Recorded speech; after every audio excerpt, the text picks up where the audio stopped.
Good morning everyone. आज हम पढ़ेंगे 2.2 मानव में पाचन। तो मानव में पाचन जो होता है, भोजन को ग्रहण करने पर उस भोजन के पोषक तत्वों को प्राप्त करना, उपयोग में लाना और उससे ऊर्जा प्राप्त करना, यही भोजन का पाचन होता है। भोजन का पाचन जो होता है हमारे शरीर में आहार नाल के द्वारा होता है, जिसके कुछ भाग हैं। मुख गुहिका, ग्रास नली, अमाशय, क्षुद्रांत, बहिर्दांत, मल द्वार अथवा गुदा। तो हम पहले जो हैं बेटा, सर्वप्रथम हम मुख एवं मुख गुहिका के बारे में पढ़ेंगे। मुख गुहिका, भोजन का अंतर्ग्रहण मुख के द्वारा होता है। आहार को शरीर के अंदर लेने की ये प्रक्रिया जो होती है अंतर्ग्रहण कहलाती है। यानी कि भोजन को ग्रहण करना ही, भोजन को जब हम शरीर के अंदर लेते हैं, ग्रहण करते हैं, उसी को हम अंतर्ग्रहण कहते हैं। और ये अंतर्ग्रहण मुख के द्वारा होता है।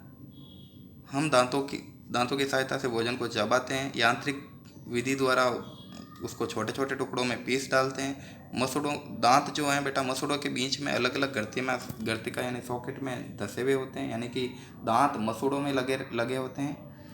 हमारे दांतों की आकृतियाँ भिन्न भिन्न होती है और उनका कार्य भी अलग अलग प्रकार का होता है और उनको हम अलग अलग नाम से जानते भी हैं। क्रियाकलाप 2.2 में आपने हाथ को धोकर दर्पण के सामने जाकर अपने दांतों को गिन सकते हैं। अपनी तर्जनी से यानी कि अपनी अंगुली से दांतों को छूकर महसूस करो और मुख में कितने दांत हैं नोट करो। एक सेब अथवा रोटी का टुकड़ा ले सकते हो और सेब को आप काटने की कोशिश करेंगे तो काटते किस दांतों से? तो अगर सेब खाते हैं तो सेब को किस दांतों से काटते हैं? पीछे वाले दांतों से तो नहीं काटते। आगे के जो दांत होते हैं उनको कर्तन दांत बोलते हैं। ये दंसन यानी कि काटने का कार्य करते हैं।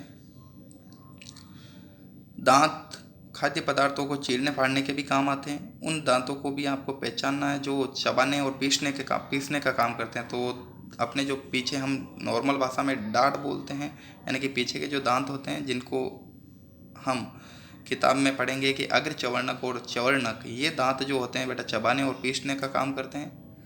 हमारे मुख में लाला ग्रंथि भी होती है, यानी कि लार ग्रंथियाँ होती हैं जो लाला रस यानी कि लार स्रावित करती हैं। और क्या आप जानते हैं कि ये जो हैं लार रस हैं जो लार ग्रंथि के द्वारा स्रावित होती है, ये भोजन पर क्या प्रभाव डालती है, इसके बारे में भी पता लगाएंगे। इससे पहले हम दांतों के बारे में पढ़ लेते हैं कि दांत कौन से किस प्रकार के हैं और क्या काम आते हैं। तो बेटा पहले हम देखते हैं कि ये जो फ्रंट में आपके 4 दांत हैं, इनको हम बोलते हैं कृतंक दंत। ये भोजन को काटने में काम आते हैं। फिर है आपके यहाँ पर एक इधर है और एक इधर है, यानी कि कर्तंक के दोनों ओर एक एक दांत होता है, उसको हम बोलते हैं रदनक। ये भोजन का वेदन करते हैं, यानी कि चीरने फाड़ने में काम आते हैं। फिर 2 इधर और 2 इधर। तो बेटा शुरुआत में ये 4 हो गए, फिर इधर 1 था, इधर 1 था, इधर 2 हैं, इधर भी 2 है। ये हम नीचे वाले जबड़े की बात कर रहे हैं अभी। फिर ये इधर 3 और इधर भी 3। तो ये जो 3 दांत हैं, दोनों ओर 3-3 दांत हैं, इनको हम बोलते हैं चवर्णक। इनको बोलते हैं हम चवर्णक। तो अगर चवर्णक 2 हैं, चवर्णक 3 है। अब इनका क्या कार्य है? अग्र चवर्णक और चवर्णक का, ये भोजन को चबाने में, पीसने में सहायता करते हैं। अब हमारे टोटल अगर हम दांत की गणना करें तो 4, इधर से 4, फिर एक 5, 6, 7, 8, 9, 10, फिर ये 11, 12, 13, 14, 15, 16। तो बेटा नीचे वाले जबड़े में कितने दांत हो गए? टोटल 16 दांत। अब अगर हम ऊपर वाले जबड़े में इसी प्रकार दांत होते हैं, कर्तंक दांत, रदनक, अग्र चवर्णक, चवर्णक, तो बेटा नीचे वाले में ये सेट ऐसा है, ऐसा कैसा ऊपर वाले जबड़े में भी होता है। तो ऊपर वाले जबड़े में भी हो गए 16 दांत। अब अगर हम इनको प्लस करें तो कितने हो जाएंगे? 32। तो अपने टोटल दांत कितने हो गए? 32। नेक्स्ट अब है बेटा इन दांत के प्रकार और उनके कार्य। तो क्या क्या कार्य करते हैं? तो कर्तन एवं दंशन का कार्य, कितने दांत कर रहे थे? 4। और कर्तन दांत ऊपरी जबड़े में कितने थे? 4, क्योंकि नीचे वाले में 4 हैं तो ऊपरी जबड़े में भी 4 होंगे। फिर चीरने फाड़ने का काम, नीचे वाले जबड़े में 2 थे और ऊपर वाले जबड़े में भी 2। चबाने एवं पीसने वाले दांत, चबाने वाले नीचे वाले जबड़े में बेटा, इसके अंदर हम अग्र चवर्णक और चवर्णक, अग्र चवर्णक और चवर्णक, तो अग्र चवर्णक और चवर्णक नीचे वाले में थे टोटल 10 और ऊपरी जबड़े में भी कितने हो जाएंगे? 10। तो ये 10 आपको मैं वापस दिखा देता हूँ यहाँ पर, ये 3 और ये 2, ये इधर 3, ये 2, तो ये बेटा इधर हो गए 5, इधर हो गए 5 नीचे वाले जबड़े में, तो 5 और 5 कितने हो जाते हैं? 10। तो ये अग्र चवर्णक और चवर्णक की संख्या हो गई आपके 10। इसलिए यहाँ पर मैंने लिखे हैं 10, नीचे वाले जबड़े में 10 हैं तो ऊपर वाले में भी 10, और ये थे अपने 4 4 और ये 2 ये 2, तो ये टोटल हो गए 8, ये हो गए 4 और ये हो गए 20। तो टोटल इनकी अगर हम निकालें तो टोटल आ जाएगा अपने 32। ओके। नेक्स्ट है बेटा दूध के दांत तथा स्थायी दांत। आपको याद है कि कुछ वर्ष पूर्व आपके दांत गिरने लगे थे। हमारे दांतों का प्रथम सेट जो होता है शैशव काल में निकलता है, यानी कि बचपन में निकलता है, और ये लगभग 8 वर्ष की आयु तक ये सभी दांत गिरने लगते हैं और गिर जाते हैं। इन्हें दूध के दांत कहते हैं। इन दांतों का स्थान पर दूसरे दांत निकलने लगते हैं जिनको हम स्थायी दांत कहते हैं। तो बेटा जो सर्वप्रथम लगते हैं बचपन में, जो हम शिशु का किसी का बच्चे का जन्म होता है तो धीरे धीरे उसके 1 साल या 2 साल का होने लगता है तो धीरे धीरे दांत निकलने लगते हैं, उनको दूध के दांत बोलते हैं। फिर 7 से 8 साल के बाद वो दांत टूटने लगते हैं, उनकी जगह दूसरे दांत निकलते हैं, उनको हम स्थायी दांत कहते हैं। सामान्य स्वस्थ व्यक्ति के स्थायी दांत पूरे जीवन भर रहते हैं और वृद्धावस्था में वापस गिरने भी लगते हैं। तो अपने दांतों का ध्यान रखें।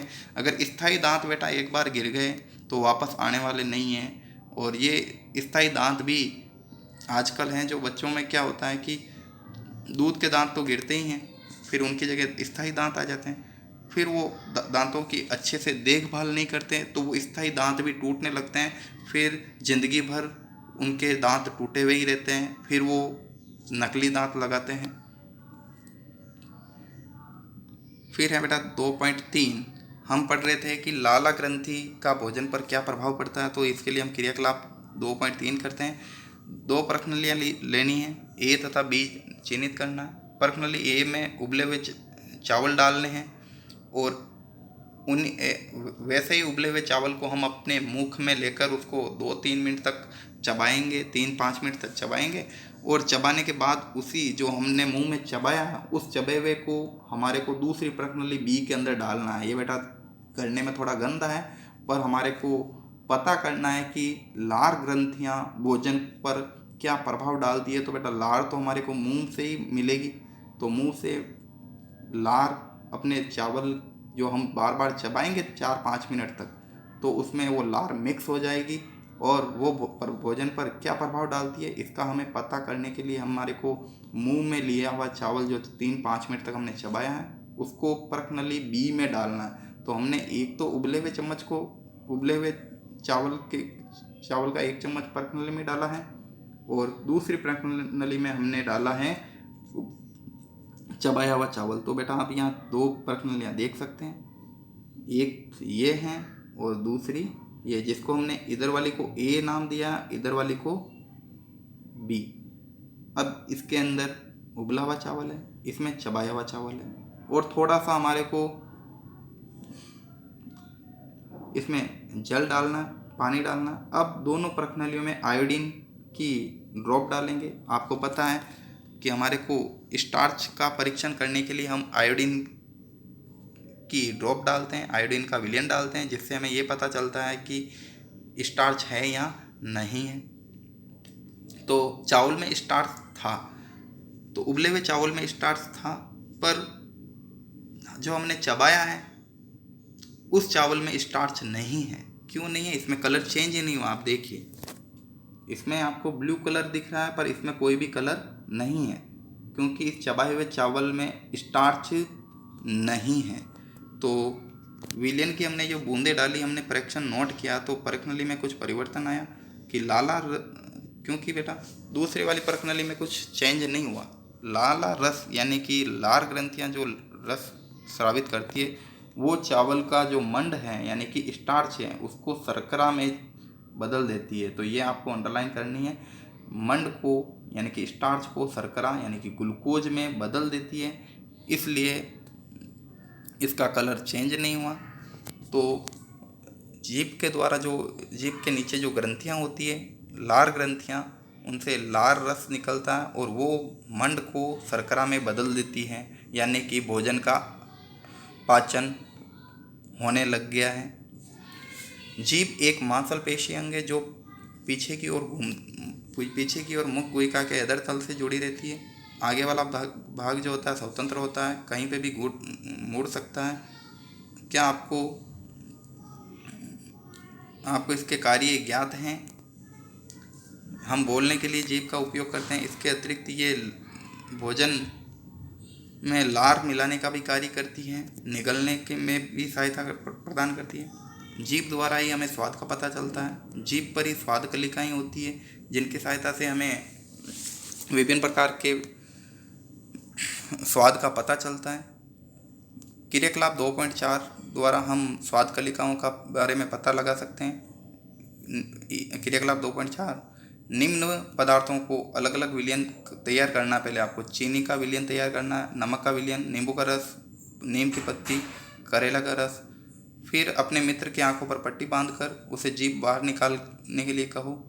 फिर जीभ के विभिन्न क्षेत्रों पर इन विलयन की एकक बूंदें रखिए, और विलयन की बूंदें आपको रखने के लिए आप दांत कुरेदने वाली सिंक का प्रयोग कर सकते हो या कोई चम्मच का प्रयोग कर सकते हो। और हर एक विलयन अगर आप उसको टेस्ट करवा रहे हो तो अलग अलग चम्मच लेना है, पृथक चम्मच लेना। अपने मित्र से पूछिए कि किस क्षेत्र पर उसको मीठे का, किसको उसको नमकीन का, खट्टे का एवं कड़वा स्वाद अनुभव हुआ। अब अपने प्रेक्षण को नोट करके नोटबुक में लिखना है। जिसका संवेदन अनुभव किया उसका अन्य सहपाठियों के साथ भी ये क्रियाकलाप दर्शाइए। तो बेटा ये देखिए, अपने जो जीभ है, इस जीभ के अंदर ये वाला हिस्सा जो है, ये वाला होता बाइटर यानी कि कड़वा। कड़वा स्वाद जो होगा वो अपने को पीछे वाले हिस्से से पता चलेगा। फिर है बेटा शॉवर यानी कि खट्टा। अगर हम कोई भी खट्टी चीज़ खा रहे हैं तो हमें जीभ के इस हिस्से से पता चलेगी। फिर आया बेटा यहीं पर इसी के पास में साल्टी यानी कि कुछ नमकीन भोजन हम कर रहे हैं तो उसका हमें यहाँ से पता चलेगा। जीभ के सबसे आगे वाला जो हिस्सा होता है वो स्वीट यानी कि मीठे स्वाद के बारे में बताता है। ये हमने अलग अलग पार्ट पढ़े हैं।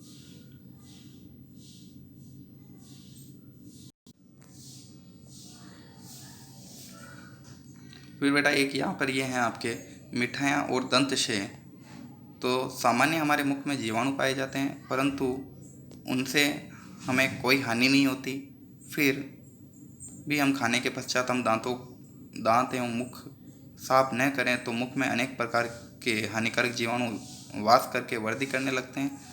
ये जीवाणु दांतों के बीच में फंसे भोजन को शर्करा का विघटन कर अम्ल निर्मोचित करते हैं। यानी कि अगर हम खाना खाते हैं और वो खाना खाने के बाद हम मुंह साफ नहीं करते, दांतों को साफ नहीं करते, तो दांतों के बीच में फंसा हुआ भोजन जो होता है वो अम्ल निर्मोचित करता है, क्योंकि इसमें जो लार होती है वो लार जो होती है स्टार्च को शर्करा में बदल देती है। फिर शर्करा से उसमें अम्ल बनने लगता है और ये अम्ल धीरे धीरे हमारे दांतों को क्षति पहुंचाने का कार्य करता है, इसीलिए हम इसे दंत क्षय कहते हैं।